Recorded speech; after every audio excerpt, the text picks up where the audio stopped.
Whoa. Mike Muse is an industrial engineer, a music executive, a political architect. He breaks down the intersection of politics and pop culture. This is the Mike Muse Show.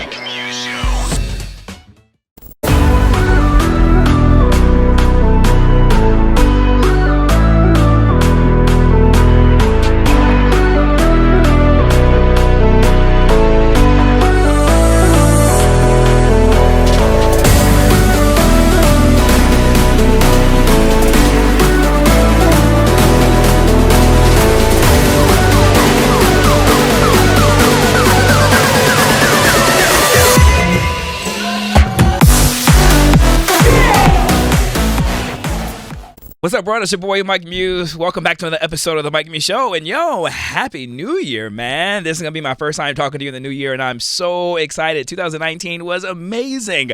And as you can tell by the recap video that we posted, and you guys have all looked at it, you liked it, you retweeted it, you reshared it, man, you commented on it. I'm so glad that you enjoyed the journey of the Mike Muse Show. As you know, my challenges to myself and myself only is to bring you the absolute best content that there is out there and to make it unique and interesting and fun. And listen, I have someone who's unique, interesting, and fun, and is doing some really dope space within the workout health thing. As you can see, the beautiful smile that he has. If you're looking at camera too, you can see Noah. But he has created this really cool system that includes cardio and boxing. As you guys know, I'm a huge boxing fan. I love boxing. I think boxing is the shit. And I think that the heavyweight, up then, yeah, exactly. No, I'm just playing. Hey, listen, I don't know how you feel about this, Noah, but I believe the heavyweights are coming back.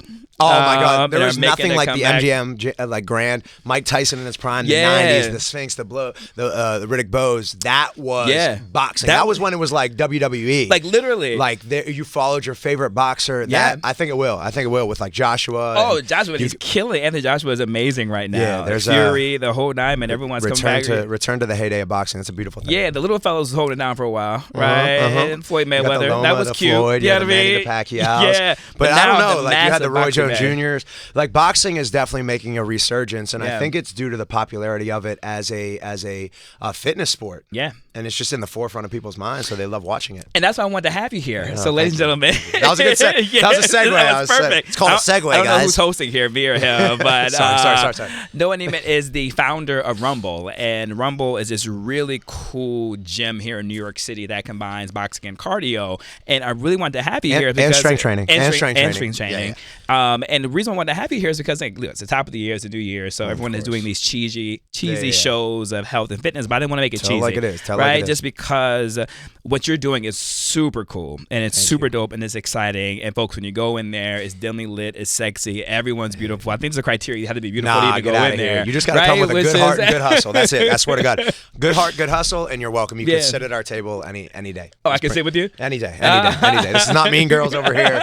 We're very inclusive. Yeah. But it is. We polished it up because we wanted to create an experience, and we wanted to not just have people begrudgingly dragging their feet to the gym, because I respect what getting in shape and learning the principles of fitness has taught me, not just in a physical sense, but in an emotional capacity, in a mental capacity. So if I can polish that up and I can make it more presentable and more fun so you look forward to it, then we're going to win. You're going to win. You're going to come back and have fun. You're going to work hard, and we're going to win as a business because we're creating an experience that's enjoyable that you're going to come to.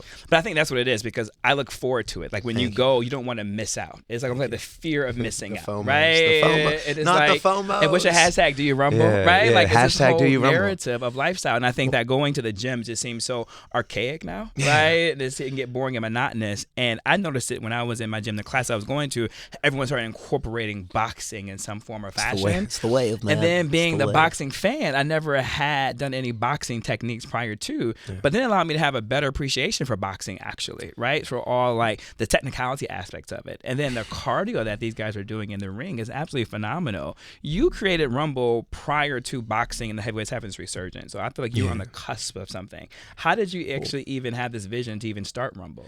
So I think the best business plans often come from just the natural order of things from the entrepreneur, or from the creator and the founders.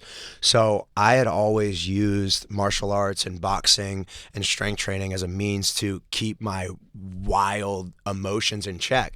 So I was diagnosed with ADHD at a young age. oppositional disorder. So I remember I had this therapist that was like, yo, anytime you're feeling some type of way, like you have this pent up aggression, why don't you hit a pillow? And I thought that was the cheesiest thing in the world. So I started hitting the drywall in my parents' house. Sorry, Mom. Sorry, Dad. That wasn't working for me. That wasn't a good outlet. So I took up football, boxing, jiu-jitsu, and strength training. And I found that the more in control my physical body was, the more I was able to keep my emotions in check. So when I felt like lashing out in class, I was like, you know what? I'm good. I got it. I can breathe. That's how I learned to keep control in the ring. I can breathe. I learned to keep control in a squat when my legs are tired and I got, 300 pounds on my back. You got to keep in control. And I've always used this as a means of empowerment, whether you're a beginner or a novice in the fitness world, or whether you're a pro athlete that comes to the gym with me, or whether you just need to be a better citizen of this earth. If you're in shape, you can do anything better. Anything. I'm talking your mind sharper. I'm talking you're fighting with your spouse or your lover, your whatever. You're better able to control yourself. So that's really what I try to attack. If you notice in my presentation of Rumble and how we articulate it, it's never about, hey, come with us and build your booty up and like get your Instagram followers up. Hashtag like booty all day. Yeah.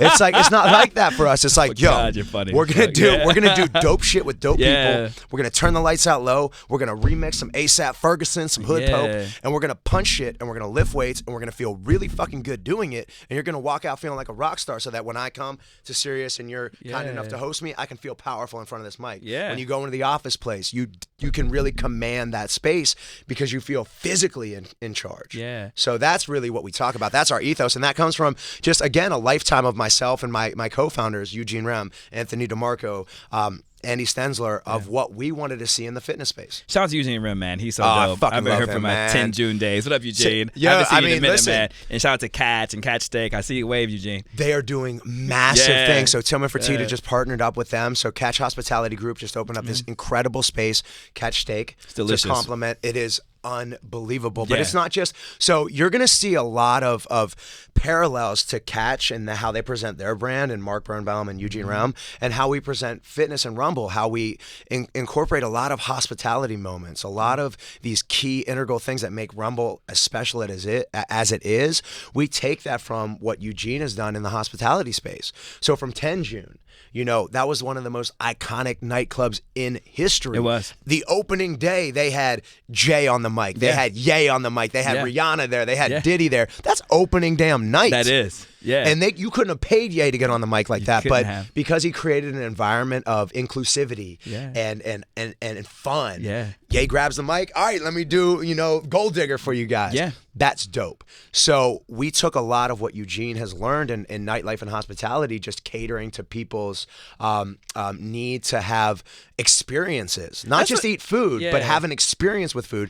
And we've taken that and incorporated that into the boxing and the fitness space, and now the running space with Rumble Training. Yo, one, you're a motivational speaker because I'm motivated to go to Rumble right when I leave here, right? Like, just FYI. You gotta love that shit. If you're a business owner and you don't absolutely love every fucking, I'll put toilet paper in our bathrooms and in our space. If you don't love every nuance of your business, then you got to shut the shit down and go. What's also the next level of the conversation I want to go. There's so many directions that I want to take with you. Actually, and my audience knows I don't write questions down. It's all about the energy and vibe. But I should have known your energy was going to be so high. I need that 2 hours with you, brother. So we're going to do, I think, multiple series with you. But the other thing I find interesting is about lifestyle and how you create this lifestyle experience. Because literally just thinking about this, when you go into Rumble, especially the one on Broadway, I believe, you had to go down the steps, right? In 10 June, you had to go down the steps, right? And then it was like this dark cavernous kind of space that was very sexy and dope. That's really what Rumble is, right? We actually just did an interview with Cool Hunting. It's like a lifestyle magazine, and they talked about the physical architecture of Rumble. Yeah. So obviously we work within the physical constraints of the space, but there's certain things that we love. So at Rumble Chelsea, you're talking about, you literally go into the pits of hell. Yeah. And it's like you walk down these, brushed cement polished stairs, and you walk by the Pulp Fiction homage piece of art, which is what is it? What's his name? I'm blanking on names. The Pulp Which Fiction. one? Samuel L. Jackson and Quentin Tarantino. That's the John Travolta. John Travolta. Oh my god. Yeah. I know. We're gonna get one. I know the little nuances of the body. I don't know John Travolta's name. So you walk by the John Travolta, Instagrammable moment, we call it, where people love it, and then you walk down these brush polished stairs and you open up this big door, And you walk in and it's like this little like oasis in the basement where you're covered this pop culture wall, which is really reminiscent of the Wall of Fame at Catch. Yeah. All your pop icons, celebrities, your favorite. We got the young Leo DiCaprio. We got the Claudia Schiffer's. We got the Naomi Campbell's. LDC. The artist formerly known as Leo DiCaprio. Thank you, Brad Pitt. What up, LDC? So we got all those little things that when it's almost like a locker when you open up your locker and you would have like posters of your favorite people and you're like, oh my God, that's it. So it's nostalgic. But then you do serious work because you're so disarmed by the presentation of it and by the welcoming environment, the front desk staff, how we market, our verbiage and our vernacular, our copy and content when we're articulating and we're marketing. We're very inclusive and we're very warm and welcoming. Then those lights go low. You get the red lights. It's sexy. You feel good. You don't feel like anybody's watching you, so you can really just kind of lose yourself in the best sense of the word, which is why we have everybody from, just accountants to Justin Bieber coming up and pulling up because everybody is the same when you walk in those lights and under the threshold. Well, and you come to do work. Tell me a little bit more about that because you have really created a lifestyle. And if you think about it, we've talked about fitness and health and wellness without actually talking about fitness, health, and wellness, right? And I think that is what the objective of Rumble is because when you look at other gyms, I think people are like crowding the gyms right now, right? And my gym is so packed recently, and I'm happy for it. But the way that the gyms are structured right now, you're not really excited to go. And that's why people usually drop off from going to the gym once they hit about February, March. So for you, was there an experience, and I get the health benefit for you and the mental health and why fitness and boxing in particular was important for you, but how did you want to create this new gym experience for individuals? Were you hearing from people who were saying they were just unmotivated to go to their gyms? Were you hearing from people like they had no inspiration and they didn't feel motivated to, because you have really been transformational in terms of how to think through fitness and get people to want to go? These motivational times, especially around the first of the year, listen, your health doesn't know a calendar. It doesn't know that it's January 1st. It just doesn't. Look, you can be sick on January 1st. You could be sick May 31st. It doesn't matter. So a lot of times, and don't get me wrong, I love when people have resolutions. I love when people are excited to do something, but it's almost like a puppy sometimes. Like, I've had my dog for 13 years and I love him just the same as when I adopted him when he was, 4 weeks and fit in my palm. You can't let that passion fade for anything. So what I wanted to do is I wanted to get out of the fitness space and I wanted to make it a part of your lifestyle so that when you woke up, just like you brush your teeth, just like you put your, your feet on, you put your shoes on. Oh, yeah. What the fuck? What is going on? I've been hit in the head a few times, so I'm sorry. I got to learn to keep my hands up a little bit better in the ring. So you got to put your shoes on. You got to get your coffee or your tea or whatever it is. And you have your routines. After work, you have your routines. Now, if I can find something and create an environment where you look forward to making it a part of your lifestyle, whatever it is, whether it's food and drink with Eugene and Catch and what they do over there at Catch and Catch Steak, or whether it's what we do at Eugene and myself with what we do at Rumble, where it's you're going to get in shape and you're going to get all the physical benefits. But damn, let's have a good time in the process. So if I can curate some really dope music that you're only going to get at Rumble, if I can create some really cool art moments that you want to share and talk about, and then when you walk in, you're really excited to be there because it's almost, I hate this word counterculture, but it's almost the antithesis of what a gym is conditioned to look like. It's more of, and I always say this, it's like where I grew up, or for the past 10 years, I've lived in like that NoHo, Soho, East Village, LES area. It looks like an art loft. So when you walk in, again, you see a lot of moments that get you excited to be there, that get you excited to work out. And I remember like when I was first organizing my thoughts for Rumble and what it was going to be like, there was literally, and it's, thank God, like knock on wood, it's a very successful company. Like, it's a real company. We got it. We got hundreds of employees. We got hundreds of trainers. So it's a real company. But I wrote on a composition notebook 3 things. I said, I want to punch shit, I want to listen to rap music, and I want to do dope things with dope people. That was literally the 3 like pinnacle, I like the embodiment of Rumble, those 3 things. If you could sum it up, I wrote that down, and that's what it is. And so what do you do at Rumble? You punch things. You listen to dope-ass music, and you do it with really cool, like-minded people where you feel included and where you feel that communal energy that inspires you to do more than you would by yourself, which is the most beautiful thing about group fitness. Because if you want to go, you want a little African proverb, because I love this African proverb. It's if you want to go fast, go alone. You want to go far, go together. So we just do shit together and we go far. That's why you see these people that keep coming back and they're feeling better, they're doing better in their personal lives, and they're looking better. So You are touching on entrepreneurship in a way I wasn't expecting to go with you. I was really just focused on. Is it the muscles? Rumble. Is that That's kind of what it is. Is it the fact that I forgot what feet were? Yeah, and shoes? the feet. I think it's your chain too as well. So, Right? Yeah, the tats. Don't the judge watch. a book on its cover. Actually, a funny story about why I got this chain. It was actually, I want you to finish, but it was about Sway, and it was the first time I was on Sway. Oh, snap. Yeah, that's actually why. So Sway it wasn't, you didn't personally go me, but I got my first call from Sway, and he's like, do you want to show up? And I just remember like looking at all these like, people showing up to Sway like dripped out. And I remember even me just growing up listening to rap music and watching all the videos, and finally now that I have a little bit of money saved up, and a little something, I could act a little foolish. So I stopped. I ignored my business manager's calls for a little bit, and I went to Material Goods and I got a chain because I wanted to, like, I don't know, it was just a moment in time when I didn't have to fear about putting food back again. Like I didn't have to fear about like swiping my card on a date and it not going through. So it was like a fun moment where spirit of hip hop. Yeah, that's it. Right. So thank you for letting me. No, I appreciate understand that. The culture. But talk to us about why that was important for you to do that, right? Because I think sometimes people get it's such a negative connotation when you have rappers who get first signed and they go out and they buy a car or they go out and buy a chain, and people who are athletes get, to me, such a bad rap when they get that first $1 million and they go spend it on like a gold chain or a ring or a car, and people are like, you should invest, you should do the stocks. Yes, the answer is yes. But I did do this after I had a couple businesses under my belt and I had some stable assets. So it wasn't like I just, got my first check and went and did it. So I think you do have to be wise. But I think it's also too because you talked about that whole fear of not wanting to swiping your card and not have to worry about it not going through, right? Like that comes from a place of low means, right? And it's relative for everyone, right? But I think there's something to be said about, again, dispelling this notion that people are just so reckless with their spend. It's like, no, if you have been having limited funds for an X amount of period, majority of your life, right? You finally have resource to have it. There really isn't nothing wrong with treating yourself, right? No. It's the hope.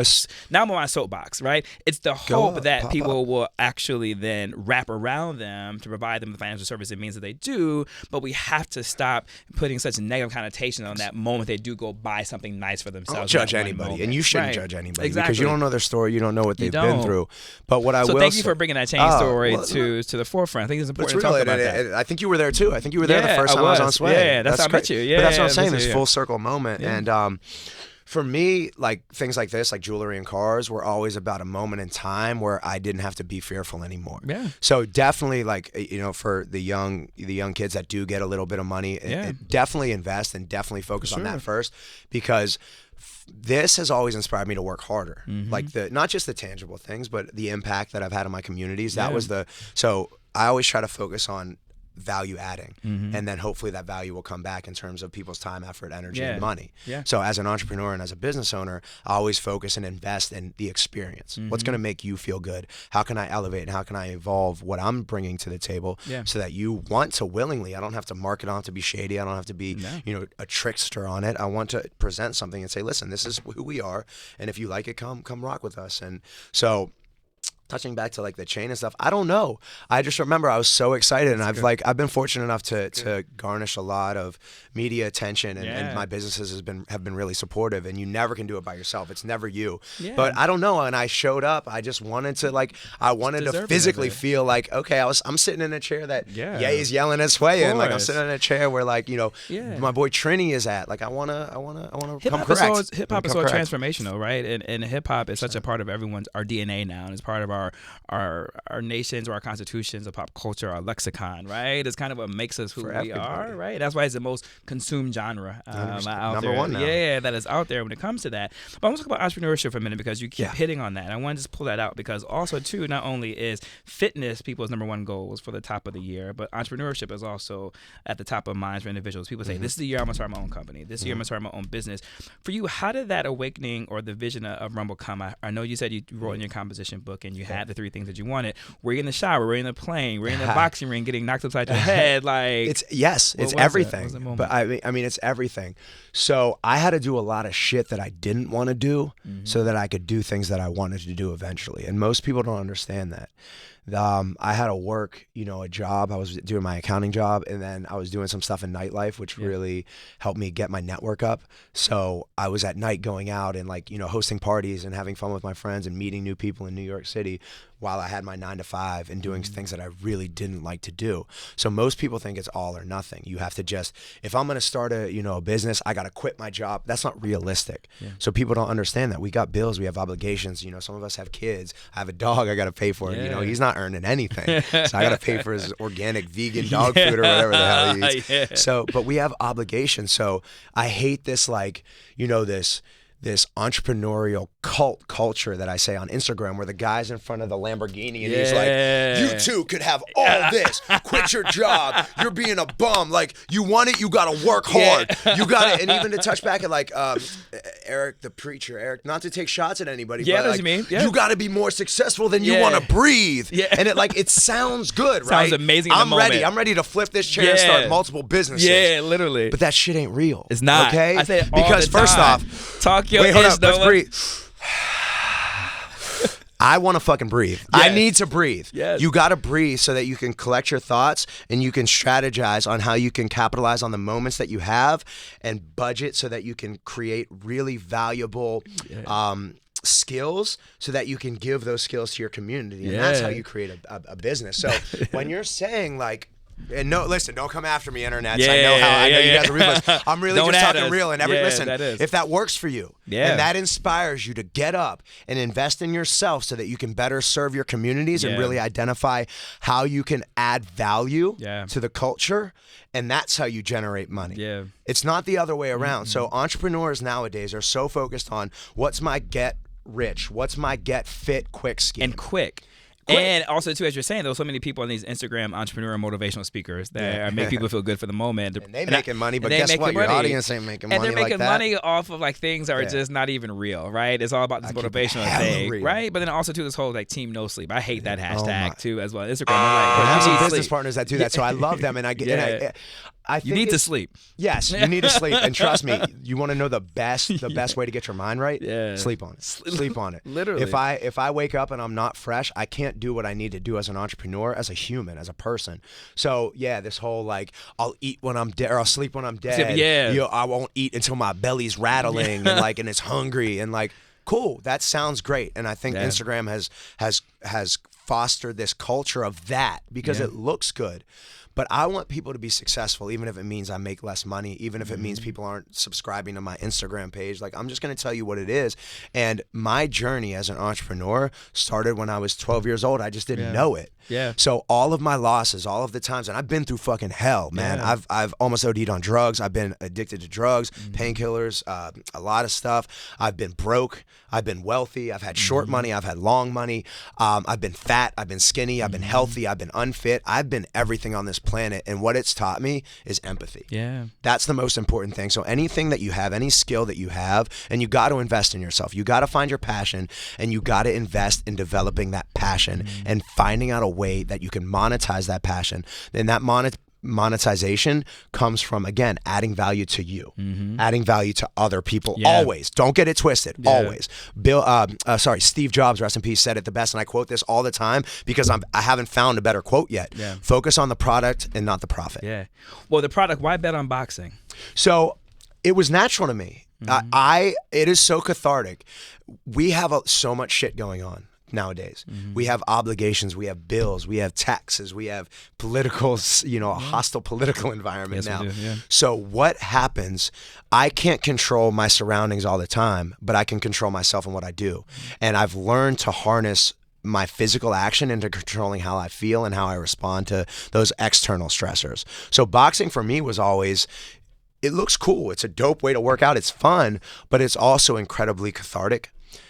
There's nothing more liberating than physically balling up your fist of energy and like some super Street Fighter, super Saiyan, assuming your ultimate form, exploding and letting all that energy out. It's like going into a room and just screaming. Yeah. It's just, there's a release that comes with it. And society tells us, no, don't do that. Yeah. Don't do that. That makes me uncomfortable. No, I don't want you to be too confident. I don't want you to be too healthy. I don't want you to be too happy. I want you to be just right, because if you do get in any of the extremes, we're going to point you out. If you're extremely poor, we're going to look down on you. If you're extremely rich, or you're extremely healthy, you're extremely fit, you're extremely whatever, we're going to be like, "Oh, well they ain't shit. They probably did it. Probably had help from their family or something." But if you're in the middle and you're kind of flying under the radar, then people kind of accept you. And I say, fuck that. Yeah. Let's live a life in the extremes. I want to feel like both ends. I want to feel some sadness when something bad happens, but I also want to be able to right myself and then feel that extreme euphoria that comes from, doing things like making an impact on my communities. And again, I've found that I better serve myself when I can punch some shit. Yo. And I can lift weights and be strong and healthy. And listen to rap music. Yeah. And work with dope people. And work with cool people. So I already got the 3 things from your composition. But that's it. And that's what you just really summed up was the spirit actually of boxing, right? Boxing actually is all those things. Boxing is a melting pot of things, and rap music is also a thing too as well. And that's why this whole coexisting and this relationship is so important, right? And the synergy, right? Imagine if Rick Ross got on stage and he was like, "All right, we're gonna hustle every other day. Maybe sometimes if I feel like it. No, I'm tired. I don't feel like hustling. I mean, I got a lot going on. I'm not going to hustle." That's a shitty song. That is. But the foundation of every rap song, especially, and why it resonated well, is, listen, we all got dealt a hand, good or bad. Deal with that hand, and let's always work. My first song, Mentality, Jay-Z. Treat your first like your last, and your last like your first, and your thirst will be the same as when you came. Yeah. Shout out to Hove. Yeah. Like, that's it. And that's some New York shit, but that embodies every spirit. Boxing, becoming any success story comes with, listen, you gotta put in consistent work, even if you don't feel like it, and you gotta hustle. And relationship every to day I'm hustling. That's gonna be the song. But that's a dope song. Yeah, that's a dope song. It's not a good song if it talks about, I'm gonna quit because, man, I got dealt a shitty hand. Yeah, I'm gonna get caught up in my feelings. Fuck it. Let's go. But also too, the hustling aspect is really, as we conclude, is the entrepreneurship aspect of it too as well. I think a lot of times we're so focused on trying to find the next thing that we forget what is our internal passion altogether, right? And what that equals is your love of boxing is a business you decided to make, right? So sometimes it's all about looking within and making it work for you. No, you are absolutely amazing. You guys are great. Thank you so much. You have got to come back, man. Of course, anytime, man. More deep dives in this whole series, brother. This is awesome. It's the associative property of friendship. Sway, I told him how grateful I was for his time, and you extended. So how could I say no? That's not honoring our friend Sway. That's not honoring you. So we can't just talk about it. We got to be about it. So if your friends, your people need you, you got to show up no matter what. So you asked, and here we are. I appreciate it, and thank you guys for listening, for your time. How can people reach you? So at Noah D Neiman. What's up, guys? Yeah. How you doing? At Noah D Neiman, that's my Instagram, and at Do You Rumble, that's the business. So we have Rumble Boxing, we have Rumble Training, which is our treadmill and strength training program. And just pull up on me on the streets and say what's up. Unless you're mad that I was talking shit on that, you gotta want to be successful more than you want to breathe. I was just playing. No, that makes sense. But for real talk. As always, ladies and gentlemen, hit me up at I am Mike Muse, MU as in Sam E. Until next time, we'll be right back. Peace. Yes, sir. This is the Mike Muse Show.